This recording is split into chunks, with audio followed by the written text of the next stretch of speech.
wassalatu wassalamu ala rasulillah wa ala alihi wa sahbihi wa man tabi'ahu wa mawala. Subhanaka la ilma lana illa ma 'allamtana innaka antal alimul hakim. Rabbi shrah li sadri wa yassir li amri wa hlul 'uqdatam min lisani yafqahu qawli. Allahumma shalli ala sayyidina Muhammad wa ala ali sayyidina Muhammad. Al-asatiz al-kiram, para ustaz, guru-guru kita, tidak dapat saya sebut satu persatu, insyaallah semuanya dimuliakan Allah Subhanahu wa taala. Amin ya rabbal alamin. Saya selalu melihat tulisan SPA ini setiap saya keluar kota, tinggal ceramah di hotel, itu setiap naik lift tertulis SPA di lantai 3.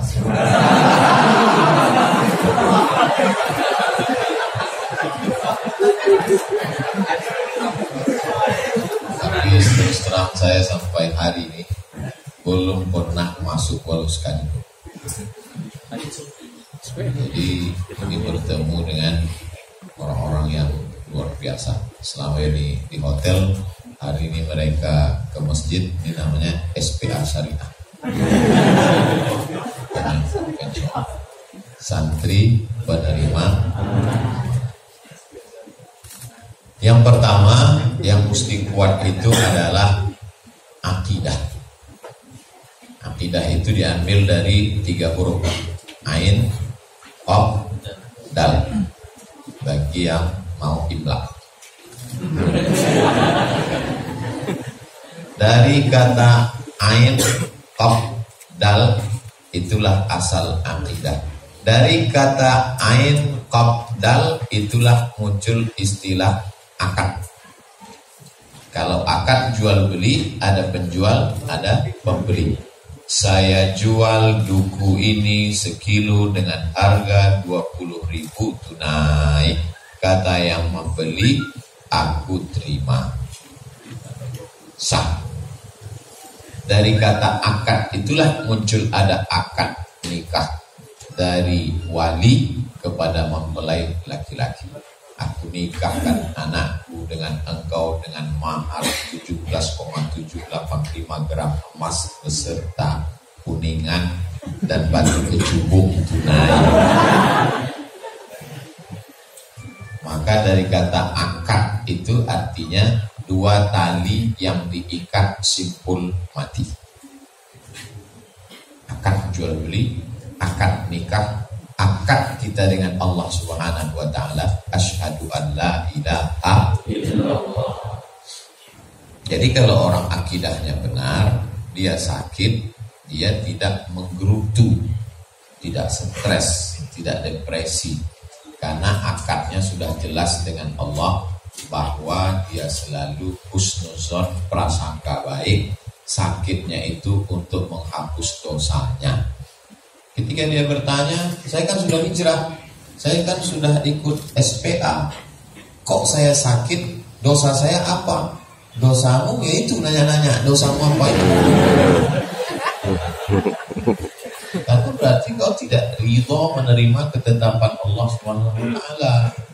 Jadi hidup ini yang paling pertama, paling penting adalah akidah. Apa beda akidah dengan tauhid? Ustaz, tauhid diambil dari 3 huruf juga. Waw, ha, dal.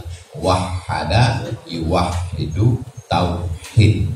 Kalau akidah 2 tali yang disimpul mati sampai mati tak terbuka, maka tauhid artinya menunggalkan, mengesakan, tidak ada yang mengatur hidup kita, tidak ada yang mendatangkan mudarat dan menolak manfaat, tidak ada satupun yang punya kuasa, la haula wala quwata illa billah. Jadi kalau tauhidnya kuat, akidahnya kuat, insya Allah hidup ini terasa ringan. Seperti ringannya Nabi Yunus saat ditelan ikan paus. Seperti ringannya Nabi Ibrahim saat dibakar api Namrus. Seperti ringannya Nabi Musa saat dikejar di Laut Merah. Tauhid itulah yang dikuatkan.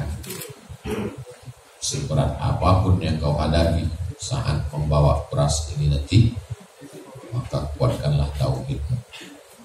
Nanti kita tes berapa bodi di timbangan ke pundak itu.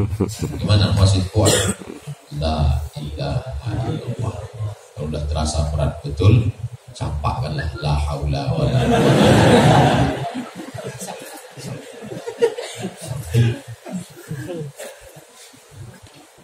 Waktu malam Nabi mau pindah ke Madinah, itu kan transit dulu 3 malam di Jabal Sur. Waktu itu orang kafir musyrik naik ke atas ngejar. Orang kafir musyrik itu melihat, memantau di mana mereka bersembunyi. Sementara Abu Bakar di bawah, di lubang itu buat. Kata Abu Bakar, seandainya mereka melihat ke bawah ya Rasulullah, la absarana, pasti mereka melihat kita. Lalu apa kata Nabi kepada Abu Bakar? Ma zannuka bisnaini fallahu sadisuhuma. Kalau kau sangka kita di sini berdua wahai Abu Bakar, maka sesungguhnya ada yang ketiga. Yang ketiga itu siapa? Allah. Allah bersama kita. Apa yang kau takutkan? Jadi begitu juga nanti SPA, santri-santri penerima amanah. Kalau nanti terasa sulit menerima amanah ini berdua, gimana nih bro? Berat ini. Kalau kau sangka di sini kita berdua, sesungguhnya ada yang ketiga. Siapa itu? Allah. Jadi dikuatkanlah itu, selalu saling menguatkan. Wa tawasau bil haq wa tawasau bis sabr. Di depan Laut Merah, di belakang bala tentara Fir'aun. Apa kata Bani Israel kepada Nabi Musa waktu itu? Inna lamudrakun. Inna sesungguhnya. La kalau pendek tidak pakai alif. La sungguh. 2 kali kata penekanan. Inna lamudrakun. Sungguh kita pasti akan tertangkap wahai Musa. Apa jawab Nabi Musa waktu itu? Kalla, tidak. Sekali-kali tidak. Mana tahu nanti kawan di depan, yang di belakang beras timbul. Kejar razia dari belakang. Inna lamudrakun. Kalla, sekali-kali. Kalla, sekali-kali tidak. Inna ma'iya rabbi sayahdi.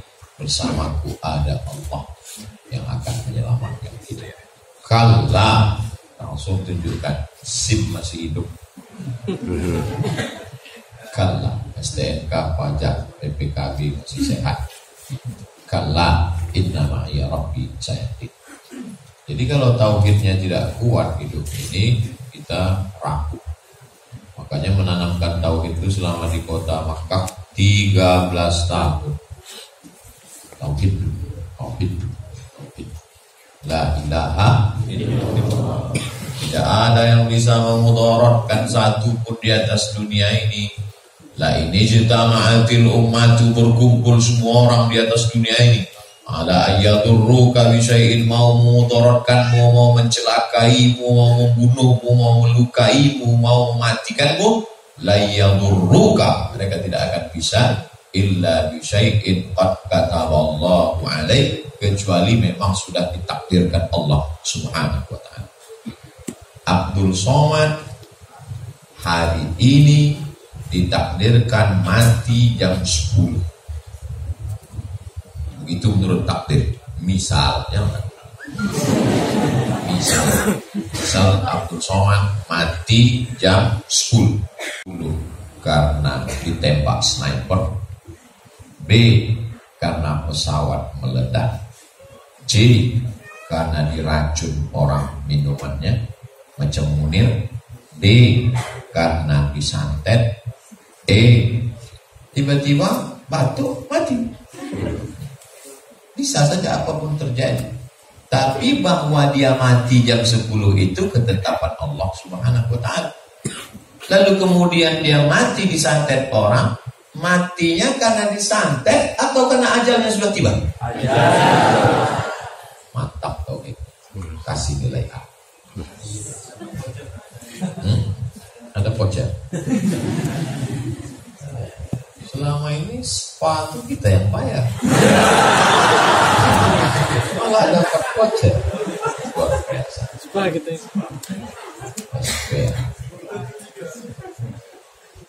Tauhidnya harus kuat. Kalau tidak kuat tauhidnya, luar biasa. Tapi jangan bayangkan mentang-mentang sudah belajar jadi SPA berapa bulan, lalu kenapa ini tauhid ini belum kuat juga? Belum. Abu Bakar Siddiq aja di Jabal Sur masih ketakutan dengan kejaran Abu Jahal, Abu Lahab dan yang lain-lain. Artinya manusiawi. Ya laitani mutu qabla hadza wa kuntu nasyam mansiya, kata Maryam ketika dia hamil tanpa suami, diejek-ejek oleh orang Israel. Masa enggak punya suami mengandung? Apa kata dia? La ya laitani mutu qabla hadza. Andai aku mati sebelum itu. Apakah itu ungkapan mengeluh Maryam? Tidak. Dia manusiawi. Merasakan sakit, sedih, kecewa, gundah, galau. Hati manusia berbolak-balik. Tapi setelah itu ada penguatnya. Itu tauhid. Jadi tauhid ini pertama yang paling dikuatkan. Bagaimana cara menguatkan tauhid? Ngaji terus. SPA ngaji terus. Bagaimana menguatkan tauhid itu? Berjamaah. Karena kalau kita sendirian lemah, maka saat kita lemah, datang kawan kita menguatkan kita. Wa tawasau bil haq. Tentang tauhid.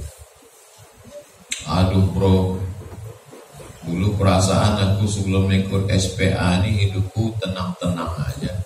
Sekarang setelah ikut SPA ini, kemarin ke masjid sendal hilang, subuh tadi helm hilang, pas dicek handphone pulsa habis. Datang kawan mengingatkan sebelah, kuat akhir. Terus apa solusinya? Tak ada, cuma kau kuat aja. Jadi kalau orang bercerita tentang kesusahan dia ke kita, tidak selamanya sebenarnya dia minta solusi. Kadang ada orang dia cuma mau cerita, maka jadilah pendengar yang baik. Jadi tidak selamanya orang cerita kesusahan ke kita langsung kita, jadi kau minta solusi, tidak. Makanya saya kalau ada jamaah cerita ke saya, Pak Ustaz saya gini-gini, saya cuma jawab, ya insya Allah, ya insya Allah. Udah saya atur sekian menit sekali, ya. Karena saya tahu sebenarnya dia cerita itu bukan mau minta solusi, dia cuma mau cerita. Karena dia tak punya teman cerita. Kalau kita tidak mau dengarkan dia, nanti dia akan cerita ke angkot di pinggir jalan. Itulah yang orang senyum sama angkot. Lewat angkot. Nah, jadi yang dimaksud dengan tauhid itu bukan hanya kita dengan Allah saja, tapi tauhid itu adalah kita dengan sesama orang yang bertauhid. Habis 15 menit untuk tauhid. 2. Berapa yang mau Ustaz sampaikan? 3. Setelah tauhid akidahnya kuat, buah dari tauhid itu adalah ibadah. Saya bawa orang, misal dia gak kenal dengan Ustaz Lukman karena dia dari hutan dalaman, bisa saya bawa dia ke rumah. Pas Ustaz Lukman lewat, dia cuek aja. Tapi begitu sudah dikenalkan inilah Ustaz Lukman dan seterusnya, maka dia pasti akan datang, bersalaman, cium tangan, karena dia sudah kenal. Begitu juga setelah kita bertauhid. Setelah ngaji tauhid, wujud, tidak, baqa, mukhalafatul hawadits, yang menghubungi nafsihi, wahdaniyah, qudrat, iradat, ilmu, ayat, sama, basar, kalam. Siapa nama dia? Allah. Adakah yang lain selain dia? La ilaha illa huwa. Apakah dia itu ada? Al-Hayyu. Apakah dia mengatur kita? Al-Qayyum. Apa harta milik dia? Lahu ma fis samawati wa ma fil ardh. Adakah yang bisa menolong selain dia? Madzalladzi yashfa'u indahu illa bi'idznih. Tahukah dia apa yang ada dalam hati dan pikiranku? Ya'lamu ma baina aydihim wa ma khalfahum wa la yuhituna bi syai'in min ilmihi illa bima syaa'. Sehebat apa kekuasaan dia? Wasi'a kursiyyuhus samawati wal ardh. Apakah sulit bagi dia mengatur alam semesta? Wala yaquduhu hifdzuhuma. Hebatkah dia? Wal aliyyul. Apa itu Pak Ustaz? Oh, saya kayaknya pernah dengar. Kursi. Jadi Allah mengenalkan dirinya melalui Al-Quran dan hadis Nabi Muhammad Sallallahu Alaihi Wasallam. Setelah kita kenal dia, ada responnya. Mahasiswa lama dengan mahasiswa baru lewat rektor. Pas lewat rektor, kebetulan mahasiswa sedang merokok. Pas lewat rektor, begitu mahasiswa lama melihat, langsung masuk untuk rokok ke dalam tarik. Mahasiswa yang baru gak kenal, cuek aja, nyantai aja. Hai guys. Gak tahu dia itu rektor, sangkanya security. Nah, apa bukti kita sudah mengenal Allah? Masuk yang kedua, ibadah. Jadi kalau kita sudah tauhid bagus, mulailah bangun. Bangunnya jangan jam 4. Jam 4 kan azan subuh di Pontianak. Bangunlah 1 jam sebelum itu. Kalau bisa bangun jam 1 bagus. Tapi kalau payah 1 jam. Supaya masih sempat bangun, sholat sunat wudu. Habis sholat sunat wudu, sholat sunat taubat. Habis sholat sunat taubat, sholat sunat tahajud. Habis sholat sunat tahajud, sholat sunat hajat. Habis sholat sunat hajat, sholat sunat witir. Habis itu baca Quran, Yasin. Habis itu istighfar, salawat, nunggu azan subuh. Insya Allah pas 1 jam. Habis itu azan subuh ke masjid. Bukti kita, respon kita, karena kita udah kenal.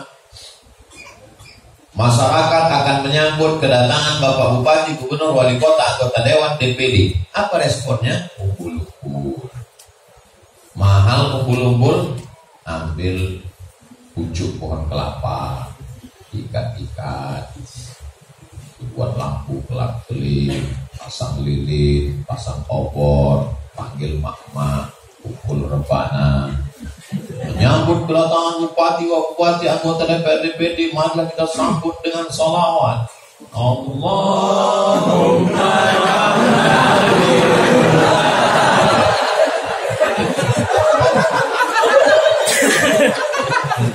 respon kita. Masa orang datang kita tak ada respon sama sekali. Ulama datang, ustaz datang, kiai datang, cuek aja dia. Waktu saya turun dari kendaraan tadi, wah main punya ustaz datang punya. Coba pas saya turun tadi, semua cuek. Terus tulis mereka di sini, not responding. Kita sama Allah itu juga. Apa bukti kita merespon pengakuan kita kepada Allah? Ibadah. Kau sudah bertauhid asyhadu an la ilaha illallah? Sudah, Pak. Tadi sholat subuh. Merespon Allah cukup di hati. Allah tidak melihat diri kita yang soft. Ini hanya cangkang kulitnya saja. Yang dipandang Allah adalah hati kita, Beb. Nggak bisa, karena masalah ibadah ini yang diikut itu bukan hati. Yang diikut itu adalah Nabi. Nabi Muhammad SAW sholat, nggak pernah meninggalkan sholat. Laqad kana lakum fi Rasulillahi uswatun hasanah. Sholat duha, sempat-sempatkan sholat duha. Sholat tahajud, sempat-sempatkan. Sholat witir sebelum tidur. Paksakan diri sebelum tidur malam sholat witir. Supaya apa? Supaya sebelum tidur wudu dulu. Semengantuk apapun paksakan. Ngantuk betul Pak Ustaz, berat betul. Witir 1 rakaat. Tapi 1 rakaat ini ya Fatihah aja, enggak usah pakai ketika. Allahu Akbar. Baca Fatihah I'tidal, sujud, duduk atau sujud, sujud, salam kanan, salam kiri, tumpah. Anggap tidur itu tidur terakhir, dan anggap malam itu malaikat maut akan datang. Setel jam 3. Pas jam 3 berbunyi handphone. Ting, ting, ting, ting, ting. Itu handphone ya, handphone Ustadz jadul. Coba langsung bunyi. Hari ini. Pasti turun hijrah. Begitu jam 3 langsung tenang, sunyi, sepi, kedengaran suara Allah.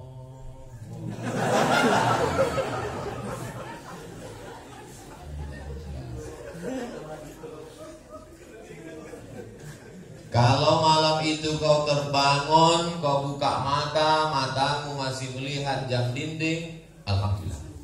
Kalau malam itu kau terbangun, kau lihat HP-mu masih berbunyi alarmnya, alhamdulillah. Sampai masanya suatu saat matamu terbuka, kau tak dengar apa-apa, gelap. Yang kau dengar hanya kata-kata marrobuka. Itulah kau sadar sesungguhnya selama ini kau hanya mimpi. Mimpi jadi orang kaya, mimpi jadi pejabat, mimpi jadi artis, mimpi jadi ustaz, mimpi jadi SPA. Karena sebab itu ini penting ibadah, jangan sampai tinggal. Pertama akidah, kedua akidah, kedua ibadah.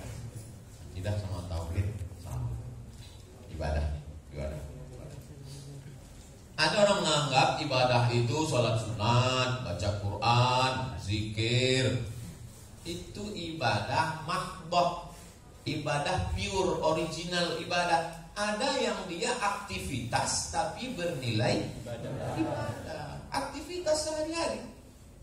Masuk kantor jam 8 pagi, pulang jam 4 sore, pakai seragam. Itu aktivitas tapi bernilai ibadah. Karena waktu mau berangkatnya, karena Allah security jaga dari mulai jam 6 sore sampai jam 6 subuh. Ibadah. Kenapa? Dia mau cari rezeki halal untuk makan anak istrinya. Takut dia makan riba, takut dia makan sogok, makan riswah. Maka dia bernilai ibadah. Hebatnya Islam, rutinitas berubah menjadi ibadah ketika disebut nama Allah. WC kotor, bau, najis, sarang setan. Tapi begitu dia masuk sebut nama Allah, berubah jadi ibadah. Allahumma inni a'udzubika minal khubuthi wal khabath.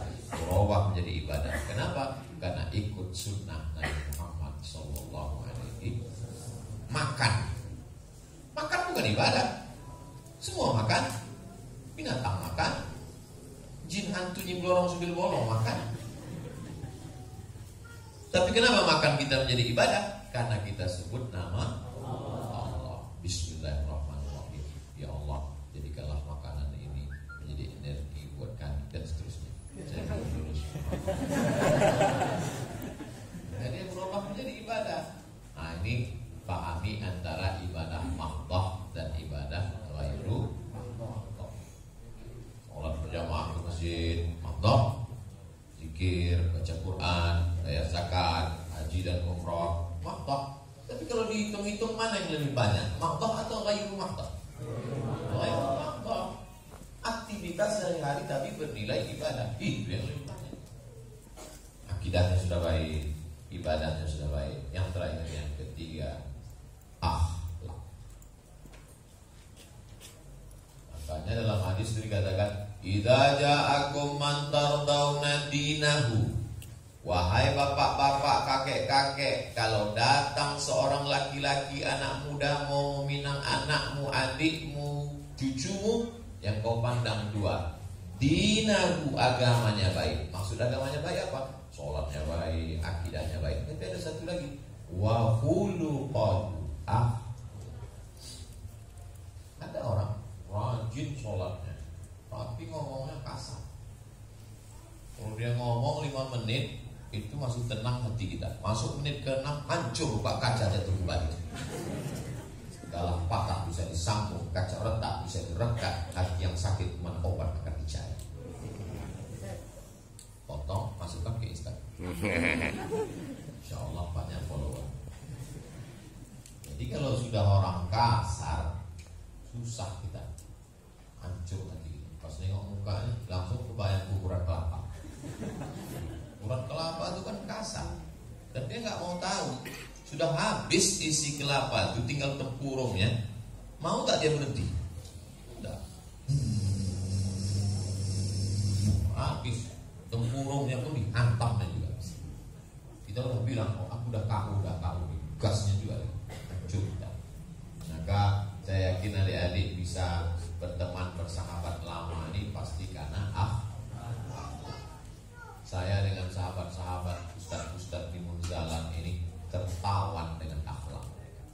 Baik-baik, lembut-lembut, santun-santun, ganteng-ganteng, pakai jas, pakai peci. Ustaz kok malah pakai jaket, pakai ini, penyamaran mau masuk airport. Habis ini dia pulang, peci sama baju koko sama sarung sudah masuk koper, semua udah dikunci. Cepat diantar. Karena kalau saya masuk ke airport pakai sarung, pakai koko, nanti mereka minta tablik akbar.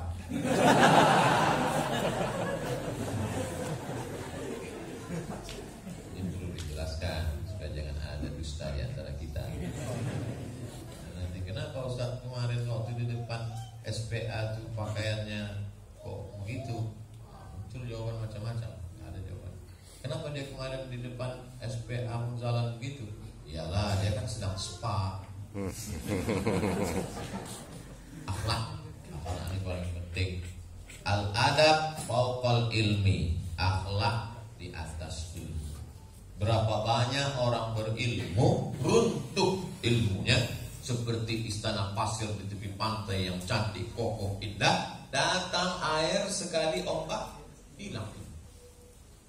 Ustaz, ini kita mau buat acara pengurusan organisasi ini, mau pelantikan, nanti kita kirim batik dan ongkos jahit, bla bla bla bla bla bla. Si anu nggak dimasukkan dalam organisasi? Nggak, Pak Ustaz. Tapi dia S3 ini hebat. Susah nanti kita, Pak Ustaz. Ya pantang lihat duit, hancur organisasinya. Oh, banyak itu. Gara-gara akhlak. Pendidikan luar biasa, ilmu banyak. Ini kalau nggak dimasukkan ke dalam kepengurusan, kalau dia masuk nanti ke dalam, Pak Ustaz, hancur pertemuan kita. Iya, orangnya angkuh nih Pak Ustaz. 2 tangga di bawah Fir'aun, Pak Ustaz.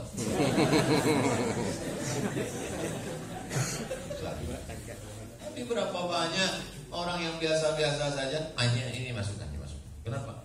Baik, bagus orang, lurus orang. Saya dalam perjalanan dari mulai Sabang sampai Papua, banyak ketemu dengan orang-orang yang kami dipertemukan, disatukan oleh akhlak. Bukan karena sama-sama satu pesantren, bukan karena sama-sama di Al-Azhar Kairo Mesir, bukan karena sama-sama level keilmuan, bukan sama-sama baca kitab talaqi dengan Habib Syekh Fulan, tapi karena akhlak. Saya yakin adik-adik pun merasakan itu. Ada kadang kita dengan kawan nih konek enak. Ada orang ini sifatnya tinggi sebenang, kata orang Melayu. Paham tinggi sebenang? Benang itu kan benang itu kan tipis. Dia mau tinggi walaupun sebenang tinggi. Kalau kita ngobrol ya, aku dulu waktu SD pernah menang lomba azan satu sekolah, misalnya kita ngobrol. Aku dulu waktu SD pernah lomba azan sekolah. Aku satu RT. Ya, kalau tinggi sikit aja, sebenang pun jadilah. Tapi kalau orang Melayu nanti kan tinggi sebenang. Ijabul mar'i binafsihi unwanu dha'fi aqlihi.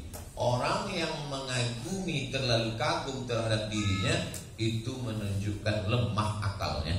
Kalau kata orang Melayu, sekilo kurang sejupa, sekilo kurang sepan.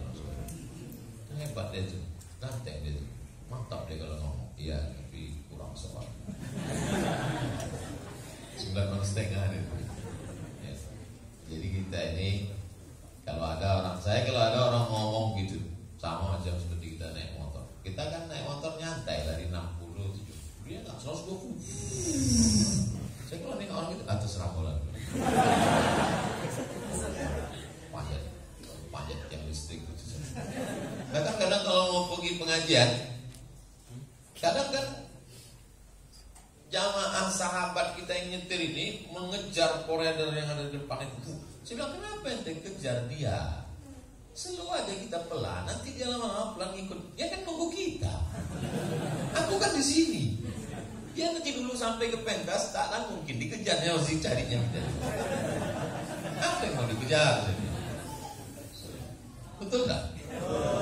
Nah, jadi orang-orang yang seperti itu angkuh, sombong, tak bisa jalan dengan kita. Selama ini adik-adik ada tak merasakan seperti itu?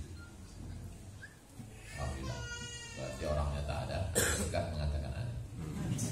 Memang orang-orang berakhlak yang luar biasa. Lebih baik pecah di perut daripada sakit jantung koroner kalau kau tahan lama-lama. Speak up, ngomong, bicara. Kalau ada orang fitnah macam-macam, tanya ya. Kabarnya kau sudah memfitnah saya begini. Terus saya mau klarifikasi. Oh, sangka mau ngajak tinju tadi. Klarifikasi, akhlak. Jadi akhlaknya dikedepankan.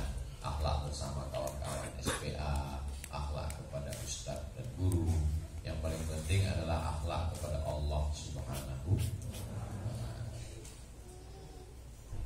Tidak ibadah akhlak. Itulah yang dapat saya sampaikan dari jam 9, jam 9.35. 35 menit kita bernilai ibadah. Kenapa dia bernilai ibadah? Karena didasari oleh tauhid la ilaha illallah dan dia berbuah menjadi akhlakul karim. Kalau hanya sekedar ilmu, setan iblis lebih berilmu. Kalau hanya sekedar ilmu, orientalis yang belajar Islam jauh lebih berilmu. Maka kita dimuliakan karena akhlak. Nabi Muhammad dipuji Allah karena akhlak. Wa innaka la'ala khuluqin. Terima kasih segala perhatian, mohon maaf segala kesilapan dan kesilapan. Ala hadhihi niyyah al-Fatihah. A'udzu billahi minasy syaithanir rajim. Bismillahirrahmanirrahim. Alhamdulillahi rabbil alamin. Ar-Rahmanir Rahim. Maliki yaumiddin. Iyyaka na'budu wa iyyaka nasta'in. Ihdinas siratal mustaqim. Shiratal ladzina an'amta 'alaihim ghairil maghdubi 'alaihim waladdallin. Amin.